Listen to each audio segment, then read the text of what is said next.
The day I found out my brother had stolen from our father's estate, I was sitting in a beige law office with a stack of discovery documents in my hands. My attorney Patricia slid a single page across the table, pointed to a line halfway down, and said, "Look at that date." I looked.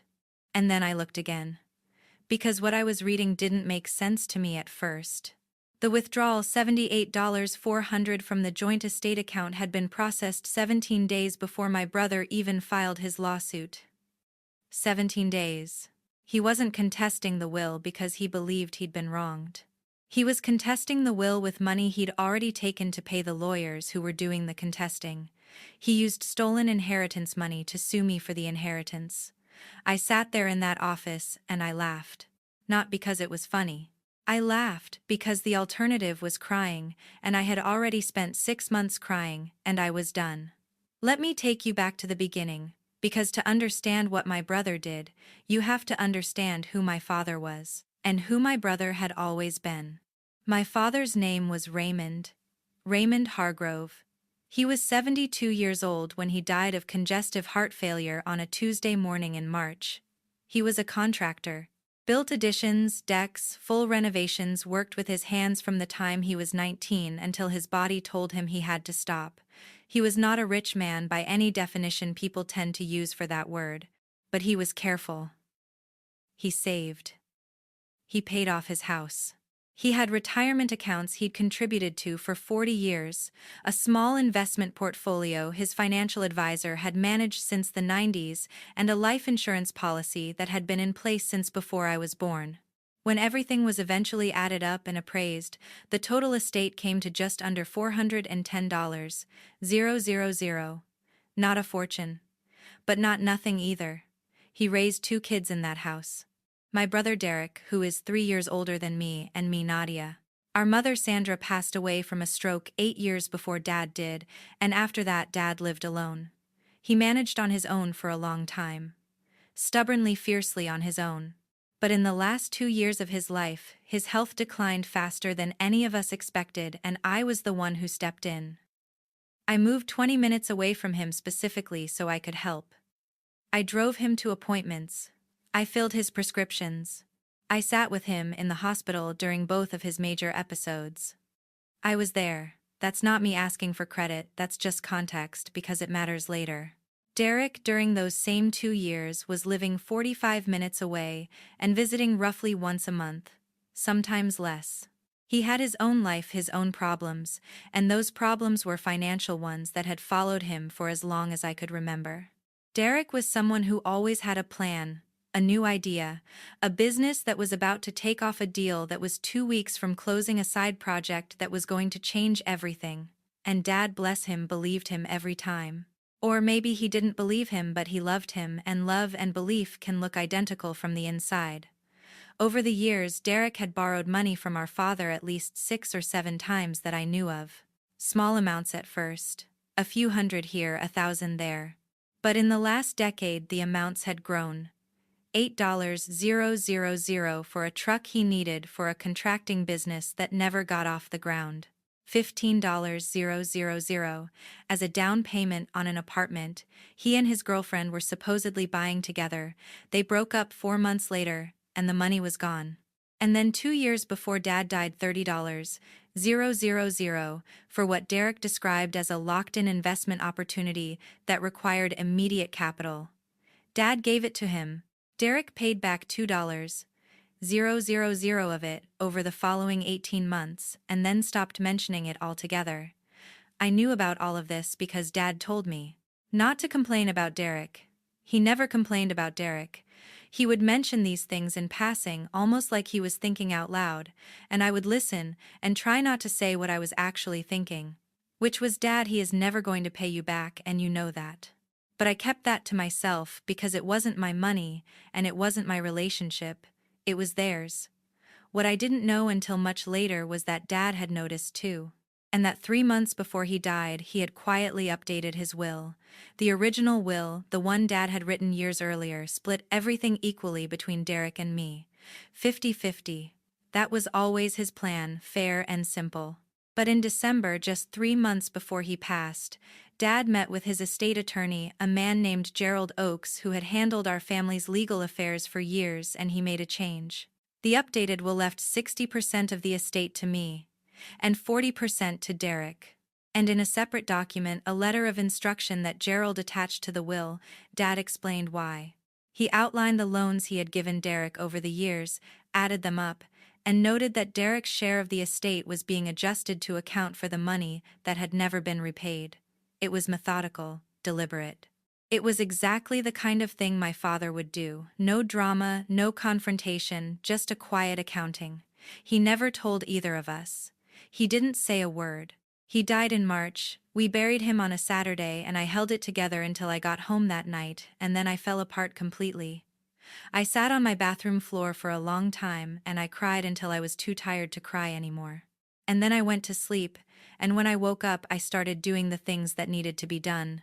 Notifying agencies, contacting Gerald Oakes, coordinating with the bank, all of the paperwork that death requires.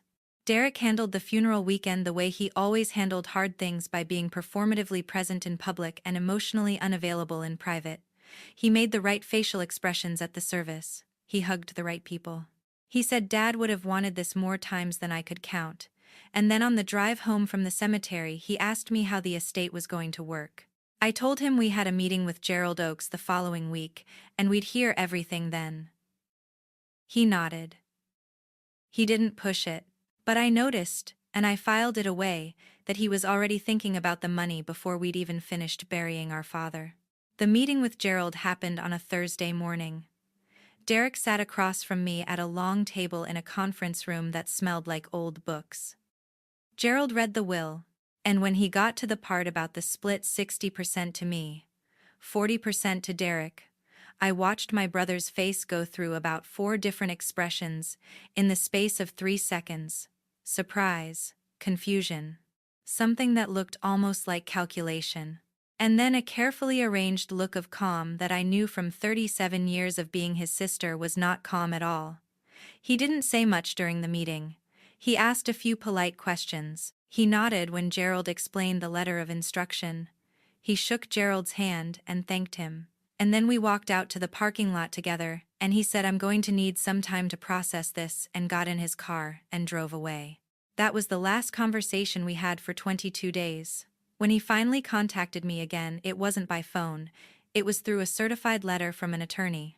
The letter was 8 pages long, and accused me of exercising undue influence over our father in the final months of his life.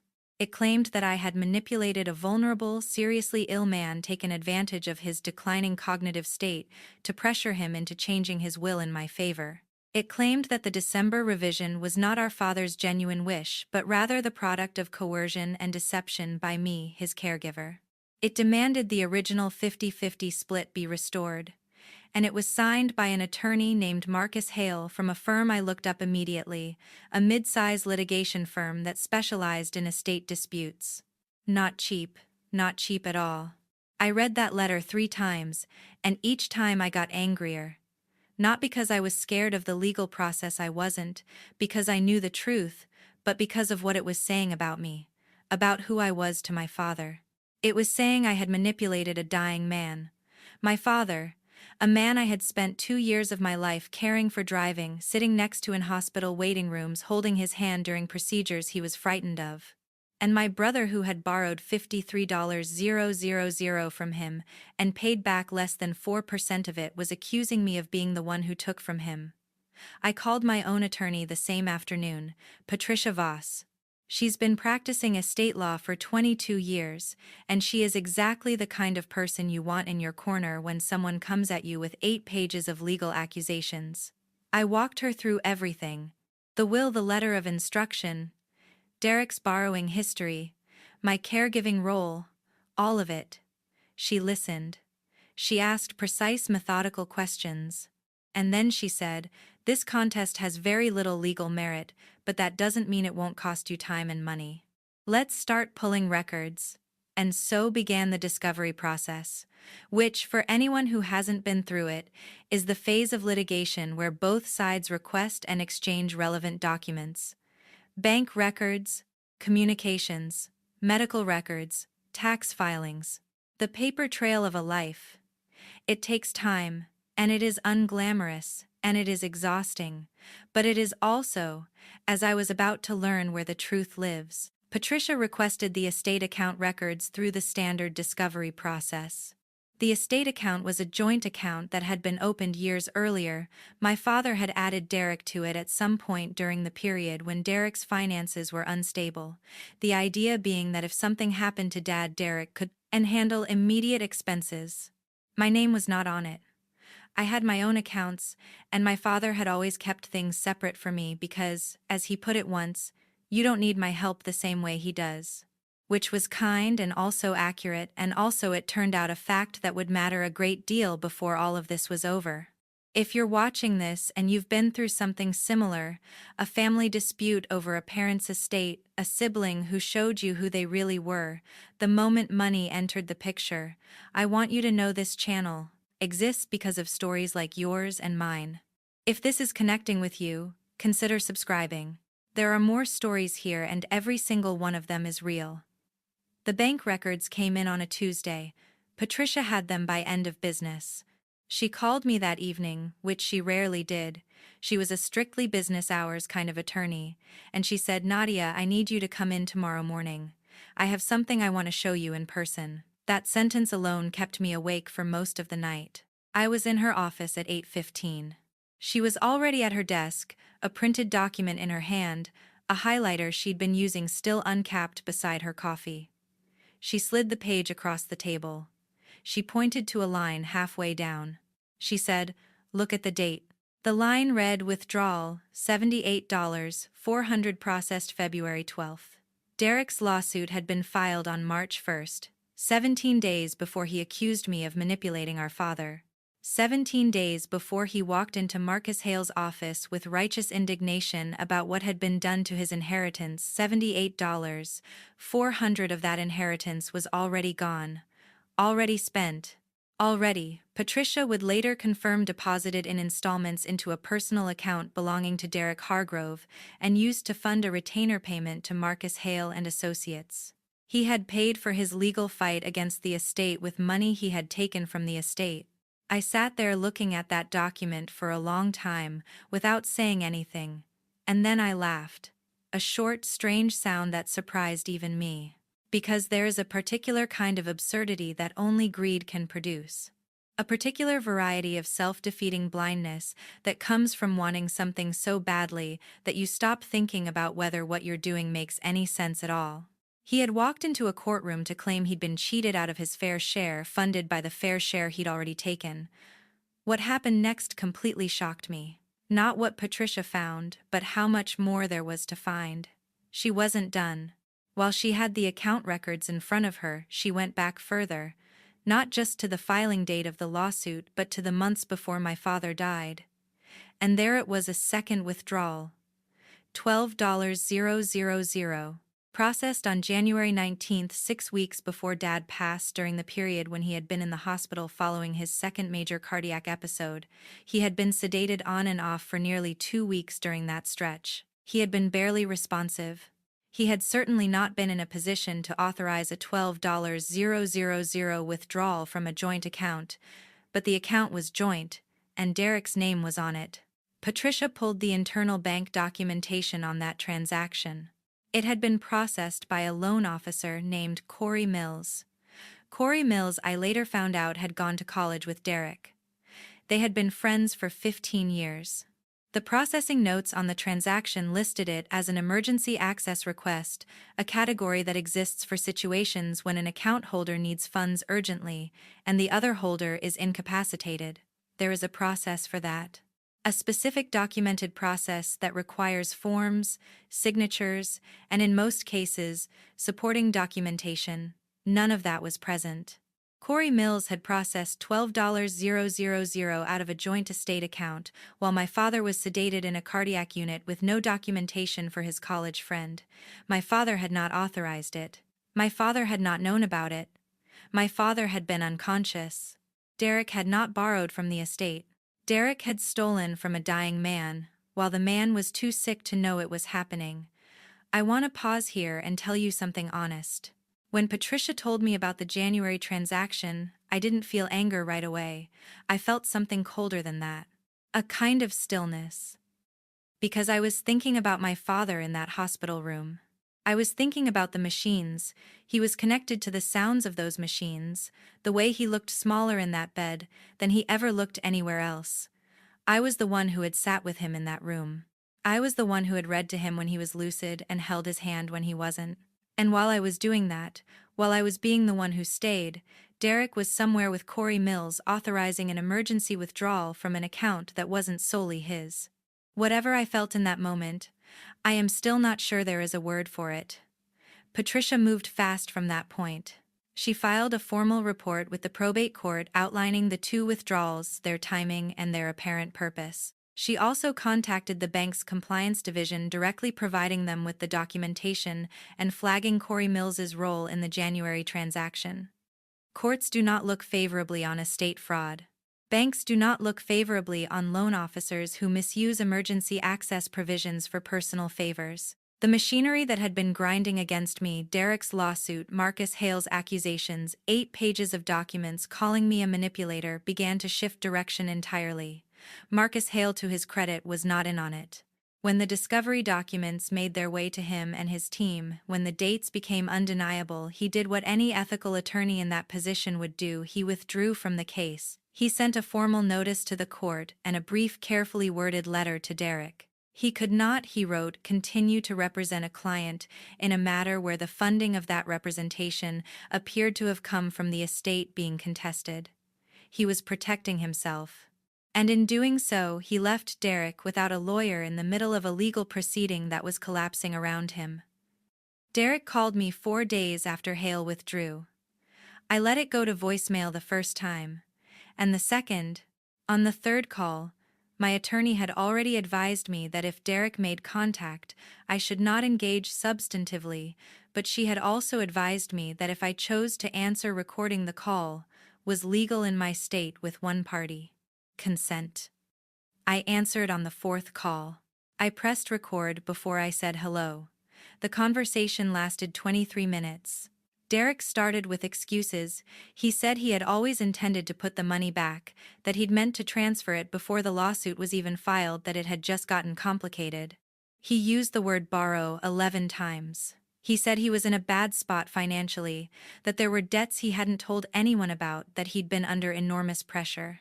He said he knew it looked bad, but that it wasn't what it seemed. And then, and this is the part that made me grip the phone so tightly, my knuckles went white, he said Dad would have wanted me to have that money anyway. You know that. He always took care of me. I didn't respond to that. I wasn't sure I trusted my voice to stay even. What I said instead was, Derek, I'm going to need you to stop calling me directly. Talk to your attorney. And I ended the call. I sent the recording to Patricia within the hour. The bank completed its internal review of Corey Mills's conduct within 6 weeks. The findings were not good for him. The emergency access provision he had invoked had been used without proper documentation, without secondary approval, and in a manner that appeared to benefit a personal contact rather than a genuine account holder in need. His employment was terminated. The bank filed its own regulatory report. He would eventually face civil action from the bank itself. As for the withdrawal that Derek had made 17 days before the lawsuit, the $78,400 that had funded Marcus Hale's retainer, Patricia argued, and the court agreed that this constituted unauthorized use of estate funds prior to probate distribution, which is a specific legal 2 violation. Derek had not been the sole owner of that account. The estate had not yet been distributed. He had taken money that was not solely his to take, and used it in a way that directly harmed the estate and the other beneficiary, me. His contest of the will, which had already been stripped of its only attorney, was dismissed with prejudice. With prejudice. That phrase matters in law. It means it cannot be refiled. Derek was not immediately arrested. These things rarely move the way they do on television. But the documentation that Patricia and the probate court had compiled was turned over to the district attorney's office, and within 4 months, Derek was facing criminal charges, estate fraud, and unauthorized withdrawal of estate funds, 2 separate counts. His arrangement with Corey Mills added complications that prosecutors were interested in exploring.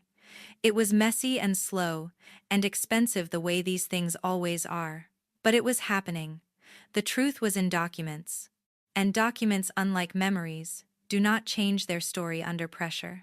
Would you have pressed charges knowing what would come next? Knowing it would mean your brother faced criminal prosecution? I asked myself that for weeks before I gave Patricia my answer. I'll tell you what I decided. Yes. Without hesitation, not because I wanted to destroy him, but because what he had done was not a misunderstanding or a moment of weakness. It was a plan. It was a series of deliberate choices: calling Corey Mills, arranging the January withdrawal, walking into Marcus Hale's office with stolen money, filing 8 pages of accusations against me, while my father had been dead for less than 3 weeks. You do not do those things by accident. You do not do those things in grief. You do those things because you decided that what you wanted was more important than what was true, and more important than who got hurt. My father knew who Derek was. I think he always knew. The letter of instruction he left with Gerald Oakes, the one that explained calmly and without malice why he had adjusted the split, was not written by a man who had been manipulated by his daughter.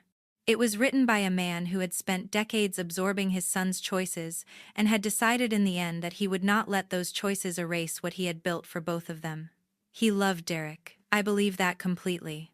But love and accountability are not opposites, and my father had finally found a way to hold both.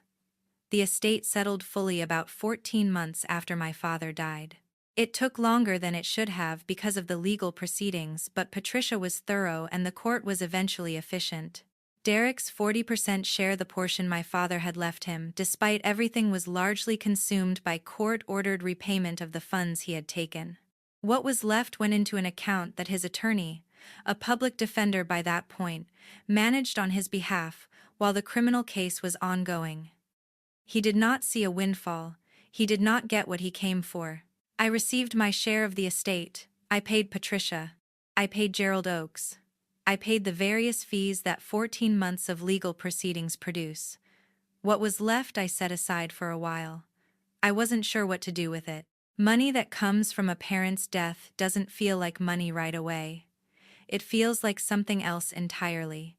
Eventually, I sold my father's house. The contractor's house. The house he had built, additions to himself over the years, modified and expanded and repaired with his own hands until it was exactly what he wanted it to be. I held on to it for 8 months because I wasn't ready to let go of it, and then I let go of it. And with a portion of what that house sold for, I established a small scholarship fund at the technical college in our county, the school my father had attended before he started his contracting business, back when he was 19 years old. And had nothing but a plan and the willingness to work. The scholarship goes to students enrolled in the construction and trades program. It's not enormous, it won't make headlines, but it exists, and it has his name on it. Raymond Hargrove had spent his whole life building things. I thought the least I could do was make sure something with his name on it kept standing. I haven't spoken to Derek since the phone call I recorded. I don't know if I will again. I think about him sometimes, not with rage, because the rage burned out somewhere around month 7 of the legal process. What's left is something quieter and sadder. The knowledge that he was capable of what he did, that sitting across from me at that probate meeting he had already made his decisions. That he looked at our father's estate and saw not a life, not a man who had worked with his hands for 50 years, who had gotten up every morning and built things, but a resource. A number. A problem to be solved in his favor. I don't know how you come back from knowing that about a person. Maybe you don't. Maybe some knowledge just becomes part of how you understand the world going forward. What I do know is this: I was there. For all of it. For the hospital visits, and the appointments, and the hard conversations, and the slow mornings, and the last months of a man's life, when he needed someone to stay. I stayed. And my father knew I stayed. He put it in writing quietly and carefully, 3 months before he died. He put my name on more of what he'd built because he had watched how I showed up, and he had made a decision. No court, no lawyer, no stolen withdrawal, no 8-page letter of accusation was ever going to change what that meant. If you've been through something like this, if you've watched a family member reveal themselves when money was on the table, if you've had to choose between protecting yourself and protecting a sibling who already stopped protecting you, I hope this story gave you something. Maybe just the reminder that you are not alone in it. That these things happen in ordinary families to ordinary people, and that the truth, once it's in the documents, tends to hold. If you want to hear more stories like this, a like and a subscribe genuinely help this channel reach people who need it. Thank you for spending this time with me. Take care of yourselves out there.